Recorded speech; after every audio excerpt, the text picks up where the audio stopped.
It is now my privilege and honor in saying a few words of introduction about Mr. Kamal Nath, who is India's Honorable Union Minister of Urban Development and Parliamentary Affairs.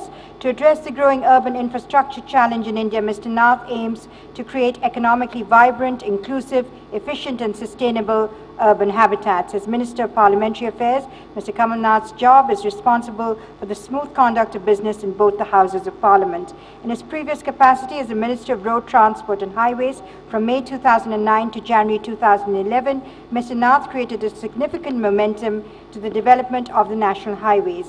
The pace of national highway development crossed 12 kilometers a day, and work in progress of 16,000 kilometers were created. Mr. Nath introduced a new national permit system for goods vehicles, initiated the electric toll collection system across the country, and introduced Bharat Stage 4 emission norms. As Commerce and Industry Minister of India from 2004 to 2009, Mr. Kamal Nath enunciated India's first comprehensive foreign trade policy in 2004, laying out a coherent roadmap with a twin focus on exports as well as employment. He was successful in tripling India's foreign trade within this period and ensuring a seven-fold increase in FDI inflows to India. Significant strides were made in the areas of intellectual property and industrial design. His firm grasp of economic issues and consummate diplomatic skills were evident in the World Trade Organization negotiations, where he emerged as one of the chief architects of the G20 and the G33 alliances and the NAMA II. At the 2005 WTO ministerial at Hong Kong, he effectively championed the cause of developing countries. Mr. Kamal Nath was first inducted into the Union Council of Ministers in 1991. During his 4-year tenure as the Minister of Environment and Forests of India, Mr. Nath made a remarkable contribution to the enunciation and development of the national policy on ecological conservation and the abatement of pollution. From 1995 to 96, Mr. Kamal Nath was Textiles Minister of India. He joined the Indian National Congress Party in 1968 as a youth worker and was elected to Parliament from the Chhindwara constituency for the first time in 1980. He has won parliamentary elections from the same constituency 8 times. It is now my proud privilege and honor to now invite Mr. Kamal Nath, Chairman Board of Governors of IMT, to kindly address the graduating students, please.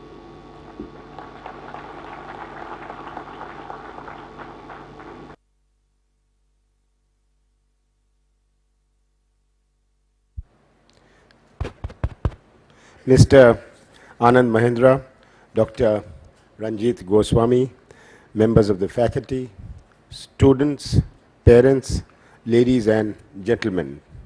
It's a privilege for me to be here today at this convocation.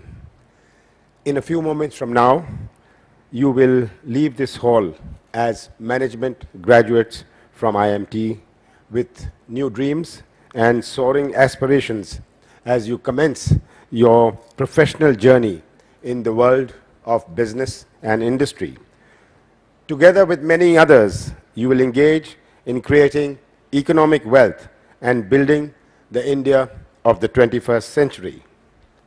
The India that you are fortunate to work in is as exciting as always, but in many ways very different than it was to imagine a couple of decades ago. The India of my parents' generation offered the exciting challenge of young nation building fresh from independence. The India that I began my career in was an India struggling to add to the solid foundations of scientific and technical infrastructure that had been created by Prime Minister Nehru by vowing to become self-sufficient in food and eliminate the worst effects of poverty. In spite of 3 major wars on our western, northern and eastern front, we succeeded. And the Green Revolution, the White Revolution and the Garibi Hatao campaign were the hallmarks of this era. The India that you embark upon is a different arena in which you will work. It is an India that translates these basic achievements into hubs of economic prosperity for the common man in a democracy that has matured in confidence. And on this occasion, it is my honor and an honor for IMT to have with us Mr. Anand Mahindra. Mr. Anand Mahindra, as you all are aware, is the chairman of Mahindra and Mahindra. During his tenure, the Mahindra Group has made significant steps forward through inorganic growth. And I just came to know today that he is now also invested in a television channel. However, what many of you may not be knowing is that Mr. Mahindra takes keen interest in education. Apart from being a trustee of the KC Mahindra Education Trust, which provides scholarships to students, he is also on the board of governors of the Mahindra United World College of India. In 1996, he initiated the Nanni Kali program to provide free education to economically underprivileged children in India. He is also a life trustee on the board of the Nandi Foundation, a leader in providing academic support and daily meals to more than 1.3 million children in government schools, as well as providing agriculture and natural resource management knowledge to small farmers across India. I want to thank Mr. Anand Mahindra for being with us here today. As you convocate, you are fortunate to be starting your professional life in an India that has arrived. India that has now a critical mass of skilled, English-speaking, knowledge workers, especially in the sciences. We have a well-functioning democracy, and our domestic market is one of the largest in the world. Our diaspora abroad is impressive and helps create valuable knowledge linkages and networks. In addition, the development of the ICT sector in recent years has been remarkable.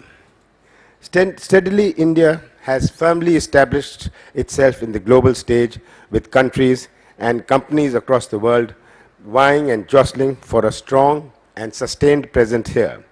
And this is not without reason. Notwithstanding some slowdown, no one doubts the potential of tremendous economic growth that India possesses. The fact remains that the fundamentals of the Indian economy are strong and stable, and we are progressing steadily on the growth path. All you young men and women who are convocating today are well aware of the power of knowledge and information. Today, information is available at the click of a mouse or a button.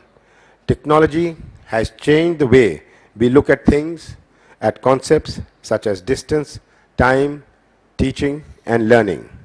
This is the new paradigm of education.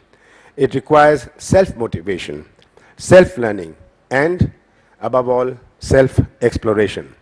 This is the era of massive online open resources. Knowledge sharing and education has reached a stage in evolution that institutes are ready to share their wealth free of cost. It is for you to make use of this wealth for your own enrichment. It is for you to decide what is right for you and what is good for you. You have to be your own judge, guide, and mentor. Learning has to be a continuous process and a never-ending process. The day you tell yourself that I know everything, you cease to grow. I have seen very many intelligent, mature, accomplished people commit this mistake of refusing to learn and getting reduced to a relic, a thing of the past. They no more remain relevant. Now that you are convocating and leaving the hallowed portals of IMT, what is it that more than anything else you must take with you? The answer is your ability to innovate. Innovation is the name of the game. It is the out-of-box thinking that will set you apart and ahead. There is no one-size-fits-all solution to the complex and intricate problems that confront business today. But the truth is that there is no one answer, there is no one magic mantra. you have to find the appropriate solutions on a continuous basis. So as you convocate and go into the open world, you have my good wishes and greetings in the challenges which face you in the future. Thank you very much.